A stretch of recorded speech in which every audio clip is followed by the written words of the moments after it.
From 1985 to 1990, 227 became one of the most beloved sitcoms of the 80s, bringing audiences sharp humor, heartfelt moments, and a memorable cast led by Marla Gibbs.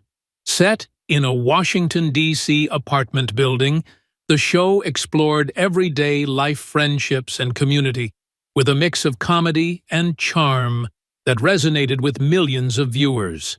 Its witty dialogue and standout performances helped launch careers and created characters that remain iconic to this day. But more than 3 decades later, fans still wonder what became of the talented cast.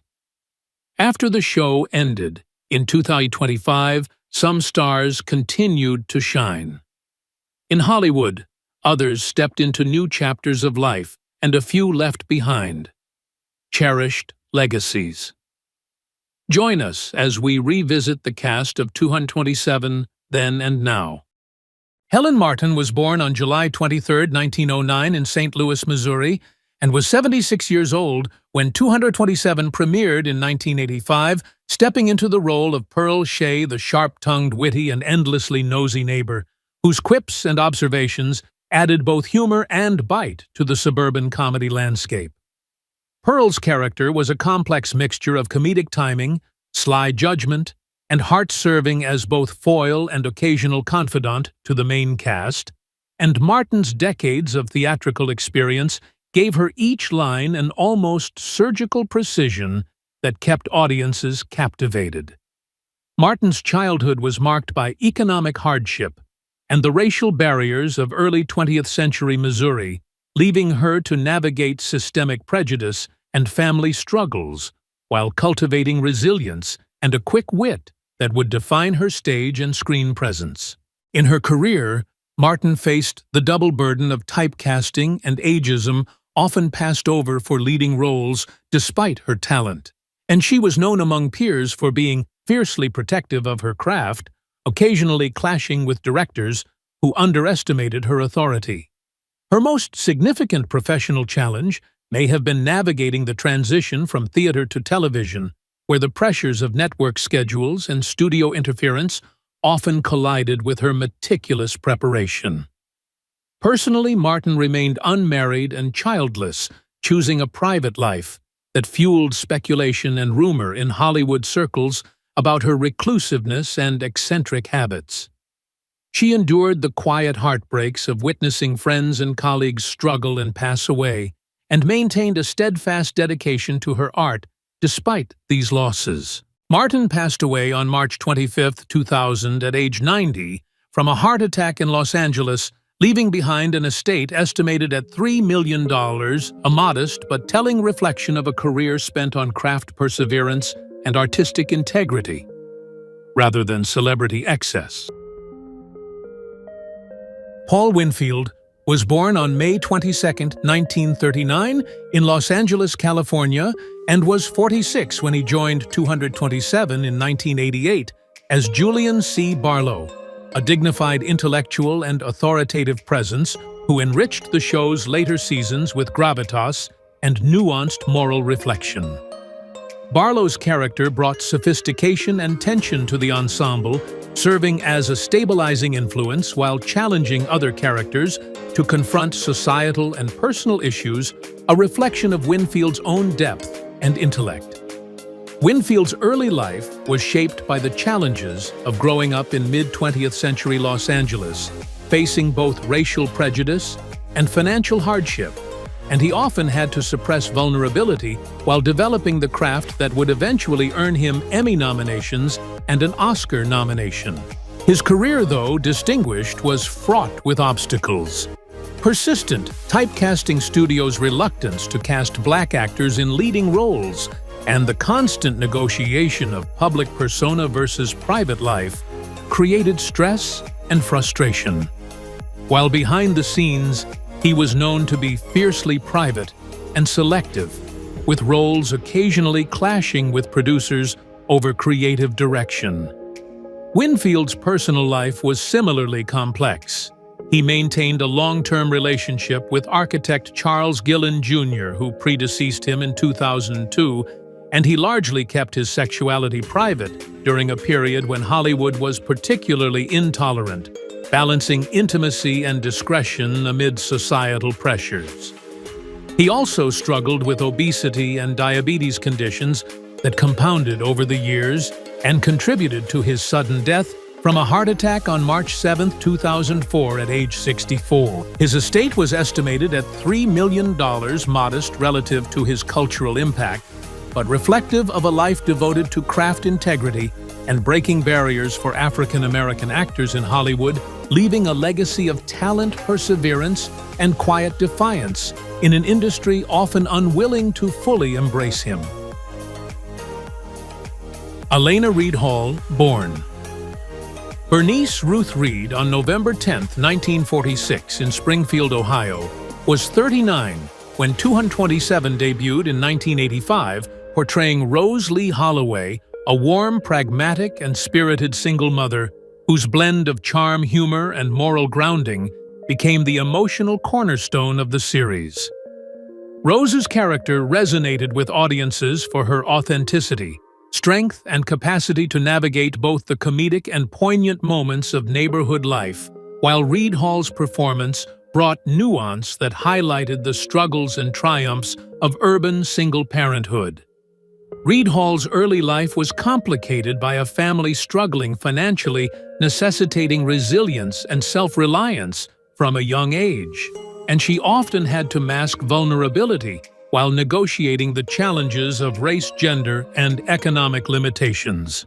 Professionally, she overcame barriers to become a respected singer and actress. Yet her journey was punctuated by personal tragedy, including the untimely death of her first husband, actor Kevin Peter Hall, from AIDS-related complications which added profound grief and public scrutiny to her life. Reed Hall navigated 3 marriages, balancing love, career, and single parenthood, while maintaining poise though private conflicts and the emotional toll of repeated personal losses were never fully revealed to the public. She suffered from health issues in later years, including the breast cancer that ultimately claimed her life on December 17, 2009, at age 63. Her net worth at the time of death was not widely publicized, but her enduring legacy as a talented, resilient performer is evident in the continued admiration for her work and the indelible mark she left on television history, reflecting a life lived with both joy and hardship.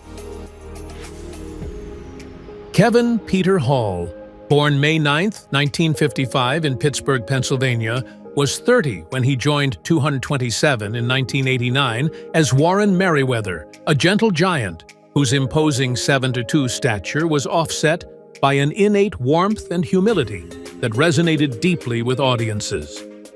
Warren's character combined physical presence with emotional sensitivity, giving the show both comedic moments and tender storylines, and providing a counterpoint to more brash characters while breaking stereotypes around size and intimidation. Hall's childhood was anything but easy. He was a towering figure even as a teenager, which led to isolation, bullying, and difficulty forming typical friendships. This early alienation forced him to develop empathy, patience, and a sense of humor as survival tools, which he later channeled into his performances. His career trajectory was unique, moving from dramatic film roles to playing monsters and extraordinary creatures in genre films, including the iconic Predator and Harry and the Hendersons. While these roles brought fame, they also pigeonholed him, and he sometimes struggled with being recognized only for his height, rather than his range of talent, creating both frustration and motivation to seek diverse projects. Off-screen, Hall lived quietly, but faced the pressures of the entertainment industry, balancing his towering fame with personal relationships, most notably his marriage to co-star Elena Reed, which entwined professional and private lives in ways that attracted both admiration and scrutiny. Tragically, Hall contracted HIV from a blood transfusion, an event that was both shocking and fatal, culminating in his death on April 10, 1991, at age 35 from AIDS-related pneumonia, a stark reminder of vulnerabilities even prominent figures face. Despite his short life and modest net worth of approximately $300,000, Halsey left an indelible legacy, showing that kindness, professionalism, and dignity can coexist with imposing physical presence and challenging audiences and colleagues alike to rethink preconceived notions about strength, vulnerability, and heroism. Whitman Mayo, born November 15, 1930 in New York City, was 55 when he joined 227 in 1986 as Henry Hurley, a sage, mischievous elder whose dry wit, storytelling, and measured guidance anchored the show's ensemble, adding depth and relatability. Henry's character served as both comic relief and moral compass, his clever commentary and gentle ribbing, highlighting generational contrasts while offering viewers a sense of grounded wisdom amid the sitcom's comedic chaos. Mayo's upbringing was defined by adversity born in the throes of the Great Depression. In an economically strained urban environment, he faced familial instability, social marginalization, and constant pressure to prove himself in a society rife with inequality and limited opportunity. These early experiences fostered resilience, an ability to navigate difficult personalities, and a philosophical outlook that infused his performances with authenticity and subtle insight. Professionally, Mayo had a diverse career spanning television, theater, and teaching, yet he often confronted industry challenges including typecasting, episodic employment, uncertainty, and occasional clashes with producers who sought to rein in his strong personality and intellectual independence. Though never embroiled in scandal, his personal life was layered and occasionally tumultuous, including 3 marriages and periods of estrangement from relatives, compounded by the emotional demands of his profession and the necessity of sustaining a public persona while remaining private and enigmatic. Mayo's commitment to community work, mentorship of young actors, and consistent dedication to craft distinguished him as a respected figure both on and off screen. He passed away on May 22, 2001, at age 70 from a heart attack, leaving behind a net worth estimated at $2 million amassed through decades of performing, teaching, and business ventures. His legacy encompasses more than financial success. It reflects a life of humor, intellectual depth, and cultural impact, with audiences remembering him as a man who navigated the often harsh realities of Hollywood with grace, wit, and unwavering dedication to both his art and the people around him. Marla Gibbs, born June 14, 1931, in Chicago, Illinois, was 54 when 227 premiered in 1985, stepping into the role of Mary Jenkins, the witty, no-nonsense matriarch, whose commanding presence anchored the sitcom while delivering humor, sass, and heart. Gibbs's own childhood mirrored some of the grit her character embodied.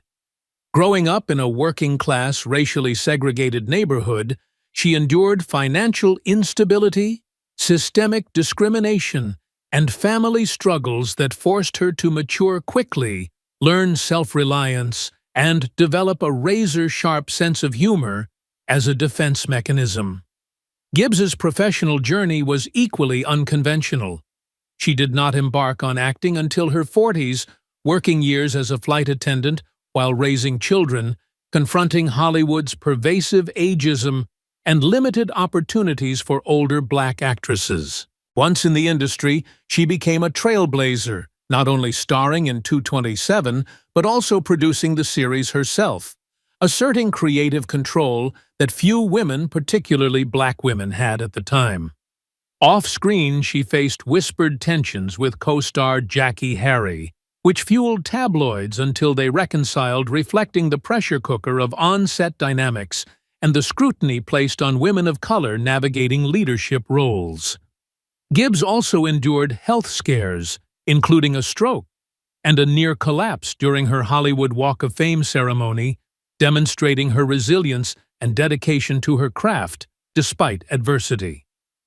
Beyond acting, she expanded into entrepreneurial ventures, opening a jazz supper club in Los Angeles, and maintained a commitment to mentorship and community engagement, translating her personal hardships into a legacy of empowerment. Her current net worth at 94 is estimated at $4 million, derived from decades of acting, producing, and business ventures, underscoring a career that defied convention, broke barriers, and left an indelible mark on television history, blending professional achievement with personal perseverance and highlighting the grit, intelligence, and resourcefulness required to succeed in an industry often unforgiving to women of her era.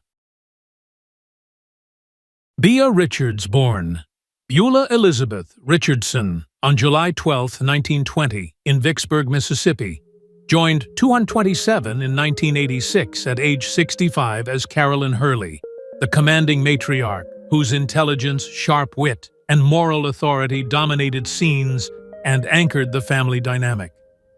Carolyn was a stabilizing yet formidable presence, navigating neighborhood politics and domestic conflicts with a mixture of empathy, discipline, and razor-sharp humor, earning her a place in viewers' hearts as both relatable and aspirational. Richards's childhood was marred by the harsh realities of the segregated South. Born into a family struggling with poverty and racial prejudice, she endured repeated humiliation and systemic barriers that forced her to mask vulnerability behind early displays of defiance and intellect. Her path to stardom was neither smooth nor conventional. She battled a deeply segregated Hollywood, persistent typecasting, and resistance from producers wary of her outspoken activism and leftist political views, including affiliations with the Communist Party, USA. Richards used her craft and public voice to champion racial equality, women's rights, and social justice, often at the cost of mainstream opportunities, and she clashed publicly with studios and colleagues over creative and ethical disagreements. In her personal life, Richards remained fiercely independent, balancing her acting career with raising children and mentoring younger artists while rejecting societal pressures to conform to traditional marriage or domesticity. She navigated bouts of health issues, including emphysema, while enduring the emotional strain of decades of advocacy in a resistant industry. Bea Richards passed away on September 14, 2000, at age 80 from emphysema, leaving an estate estimated at $1 million. Her lasting legacy is measured not only in her memorable performances and cultural influence, but also in the barrier-breaking activism that reshaped perceptions of African American women in television and theater, making her an indelible figure whose impact far exceeds her financial estate. George Kirby, born June 8, 1925 in Chicago, Illinois, appeared on 227 in 1987 at age 61 as Milton Jenkins, a smooth-talking, witty entertainer whose charm, impeccable comic timing, and skill with impressions made him both a scene stealer and a nostalgic embodiment of vaudeville traditions. Milton was beloved by audiences for balancing humor with warmth, yet behind the affable exterior lay a complex man shaped by adversity. Kirby grew up during the Great Depression in a racially segregated Chicago, confronting poverty, discrimination, and frequent belittlement that forced him to develop resilience, streetwise humor, and a sharp intellect from a young age.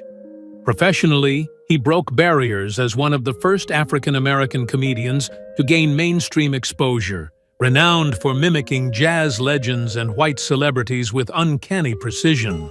Yet his life was punctuated by scandal.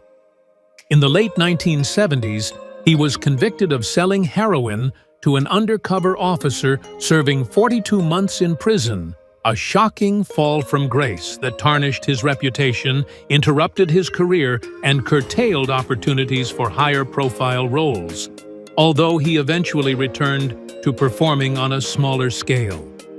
Personal life challenges compounded the professional turmoil, including fraught relationships, the stigma of incarceration, and ongoing struggles to regain industry trust.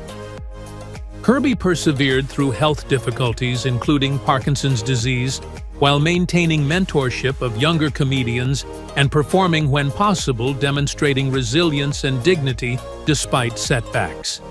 He died on September 30, 1995, at age 70 from complications of Parkinson's, leaving an estate estimated at under $500,000.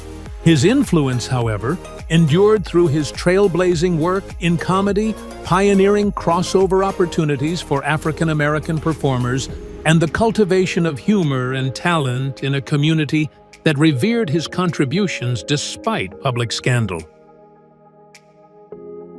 Hal Williams, born December 14, 1938 in Columbus, Ohio, was 47 when he began portraying Lester Jenkins Mary's steady, grounded husband in 227, a character whose calm, warm, and supportive nature perfectly balanced Mary's fiery personality.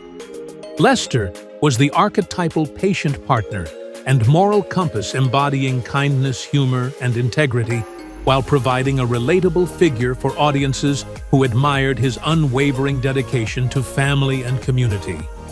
Williams's own upbringing was shaped by adversity.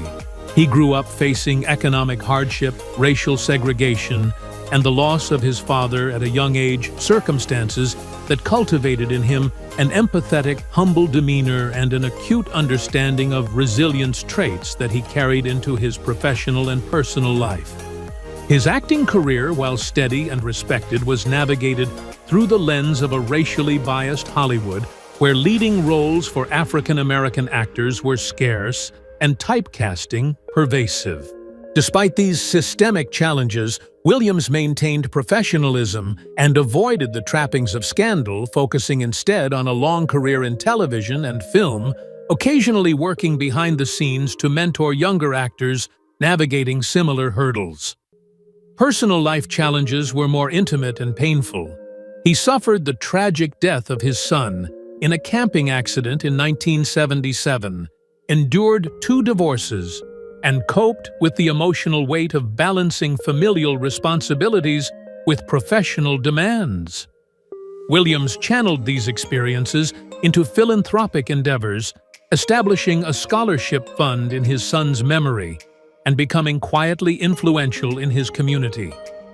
His measured, conscientious approach to both life and career allowed him to avoid Hollywood excesses, steering clear of gossip and controversy while remaining a beloved character actor. At 86, Williams continues to enjoy respect and admiration for his work ethic and integrity, with a net worth estimated at $1 million, reflecting decades of steady employment and prudent financial management, as well as a career defined not by flash, but by steadfast contribution, mentorship, and the subtle shaping of Black representation on American television. Jackée Harry, born August 14, 1956 in Winston-Salem, North Carolina, was 29 when she electrified television screens as Sandra Clark in 227 in 1985, portraying the cunning, vivacious, and unapologetically glamorous neighbor, whose wit and audacity provided a sharp counterpoint to the domestic calm of Pearl Shea. Sandra Clark's character became emblematic of independence, sexual confidence, and urban sophistication, influencing audiences and setting a precedent for Black women in comedy. Harry's upbringing mirrored the resilience of her on-screen persona. She grew up in a working-class family, facing economic difficulties, social marginalization, and constant pressure to excel in a racially stratified society, which instilled in her a razor-sharp survival instinct and the ability to navigate both criticism and opportunity with poise.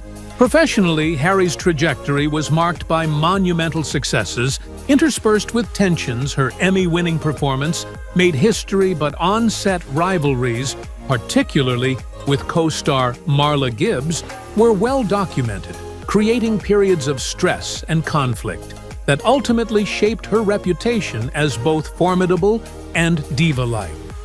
Her personal life was similarly complex. 2 marriages, publicized relationships, and a reputation for outspoken assertiveness often drew media attention, blending admiration with controversy. Beyond acting, she confronted systemic obstacles in Hollywood regarding race and gender, often leveraging her fame to assert control over her career and public image. Now 67, she continues to work consistently in television and theater, balancing career longevity with selectivity in roles, and maintains a net worth of $6.5 million accumulated through acting endorsements and savvy personal branding, illustrating how talent, tenacity, and controversy can coexist in a dynamic career.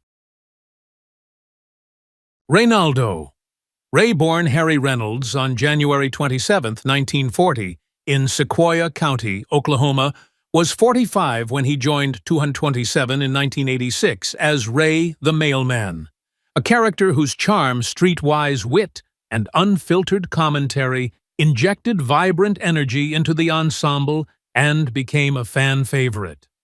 Ray was cheeky, bold, and mischievous, often using humor to both diffuse tension and stir the pot, embodying a working-class savvy that contrasted with the show's domestic narratives. Ray's childhood was fraught with adversity. He was born into a segregated and impoverished Oklahoma community where opportunities were scarce, discrimination was constant, and his family struggled to make ends meet. He learned early how to use humor and quick thinking as a shield against ridicule from peers and neighbors, cultivating a sense of self-reliance and defiance that would define both his personal life and professional persona. Early in his career, Ray navigated the harsh realities of Hollywood, where typecasting and racial prejudice limited roles, and his comedic boldness was often misunderstood by executives who wanted him to conform to sanitized versions of African American characters. Despite his talent, he faced setbacks, including being overlooked for major television projects and films, and he endured criticism for pushing the envelope in his stand-up routines, which occasionally generated tension with producers and co-stars. Ray's personal life was equally complex. While never embroiled in headline-grabbing scandals, he had multiple marriages and relationships with close friends, hinting at bouts of temper and occasional clashes with family over his relentless touring schedule and commitment to comedy. Health issues, particularly diabetes and mobility challenges, later compounded his struggles, but he maintained a work ethic that saw him continue performing in clubs, television, and film well into his later years. At the time of his death on May 28, 2015, from complications following a stroke, Ray had built a net worth estimated at $1.5 million, reflecting decades of persistence, adaptability, and a fearless embrace of his identity as a comedian and actor who never shied away from pushing boundaries and telling the truths that others often avoided.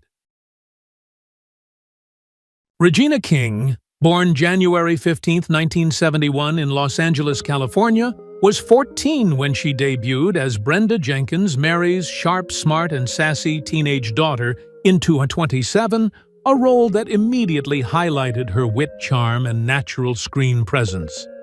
Brenda was a compelling blend of humor, intelligence, and teenage vulnerability, offering audiences a relatable depiction of adolescence that balanced family dynamics with the emerging cultural awareness of African American youth in the 1980s. King's childhood was complex, navigating life as the youngest of 5 children in a household marked by financial limitations. Her early exposure to Hollywood placed her in the dual roles of student and child actress, balancing education with the pressures of professional performance and public scrutiny. Her ascent to fame brought challenges common to child stars, including limited privacy, intense public attention, and industry pressures that could easily derail a young career. Yet she demonstrated remarkable resilience and discipline. Off-screen, King's personal life has been punctuated by heartbreak and tragedy. Most notably, the death of her only son, Ian Alexander Jr., by suicide in 2022, cast a shadow over her otherwise luminous career. Yet she has addressed the loss with openness and advocacy, transforming personal grief into public awareness on mental health issues. Professionally, she has broken barriers, earning an Academy Award, multiple Emmy Awards, and critical acclaim as a director, while maintaining a reputation for thoughtful, selective role choices and an unwavering commitment to artistic integrity. King has skillfully navigated Hollywood's highs and lows, balancing the demands of fame with the responsibilities of motherhood and mentorship, ensuring her influence extends beyond the screen. At 54, she maintains a net worth estimated at $16 million accumulated through acting, directing, producing, and strategic engagement in high-profile projects, embodying a rare combination of talent, perseverance, and calculated career management that has allowed her to flourish despite personal tragedy and the vicissitudes of the entertainment industry.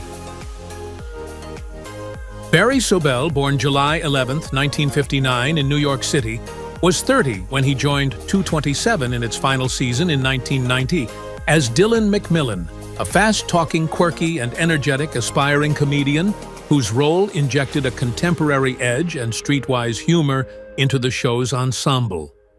Dylan McMillan represented the aspirations and anxieties of young urban talent navigating adult expectations while retaining a mischievous charm, and Sobel's own improvisational skill added layers of authenticity to the character. Sobel's childhood in the Bronx was defined by financial constraints, frequent neighborhood tensions, and the challenge of expressing individuality in a conformist environment, experiences that sharpened his wit and resilience, but also instilled a lifelong sensitivity to criticism. Professionally, Sobel's path was marked by both achievement and frustration. He gained recognition for coaching high-profile actors like Tom Hanks, and for stand-up performances that showcased his rapid-fire delivery, yet he faced setbacks due to on-set conflicts, creative disagreements, and occasional reputation for being difficult, which limited his opportunities in major productions. His personal life was shaped by the pressures of maintaining a career in a volatile entertainment industry, navigating strained professional relationships, and balancing ambition with the necessity of financial stability. Transitioning to writing for television programs like Saturday Night Live allowed Sobel to channel his talents behind the scenes, demonstrating adaptability and persistence despite the setbacks. At 66, he remains active in writing and occasional performance projects, and his net worth is estimated under $1 million, reflecting a career defined less by public fame and more by enduring contributions to comedy and television, a narrative of resilience, skill, and the often unseen struggles of sustaining relevance in Hollywood. Curtis Baldwin, born November 25, 1967, in Los Angeles, California, was 18 when he stepped into the spotlight as Calvin Dobbs on 227 in 1985, a role that quickly made him the flirtatious, clever, and street-smart grandson of Pearl Shea, whose antics and charm brought both mischief and warmth to the tight-knit apartment complex. Calvin was more than comic relief. He symbolized youthful rebellion, the struggles of growing up in a shifting urban environment, and the pressures of finding identity under the gaze of a matriarchal family. Baldwin's own childhood was fraught with instability. Raised by a single mother in a low-income household, he faced financial hardships, frequent moves, and bullying from peers that forced him to develop a protective facade of charisma and humor masking the vulnerability underneath. Baldwin's career was a blend of bright promise and turbulence. While 227 gave him instant fame, he struggled with typecasting and the unpredictable nature of Hollywood, with periods of absence from major projects and rumors of offset conflicts. His personal life was equally intense. He fathered 6 children, experienced a brief marriage, and had a publicized relationship with Regina King that attracted media attention, all while balancing the pressures of sudden fame. Despite these challenges, Baldwin channeled his energy into business ventures, music production, and indie film projects, cultivating multiple income streams that stabilized his finances. Today, at 56, he lives a more private life, though his influence endures in the memories of fans of 227. His net worth is estimated at $20 million, a testament to shrewd investments, residuals, and careful management of the wealth generated from his iconic television role, reflecting the complexity of a life lived at the intersection of early fame, personal upheaval, and entrepreneurial resilience. Thank you for joining us on this nostalgic journey through classic television history. If you enjoyed learning about the cast of 227, The Searchers, 1956, and where they are now, don't forget to give this video a thumbs up. Subscribe for more vintage Hollywood retrospectives and share your thoughts in the comments below. We love hearing your memories and suggestions, so let us know which TV show or movie cast you'd like us to feature next.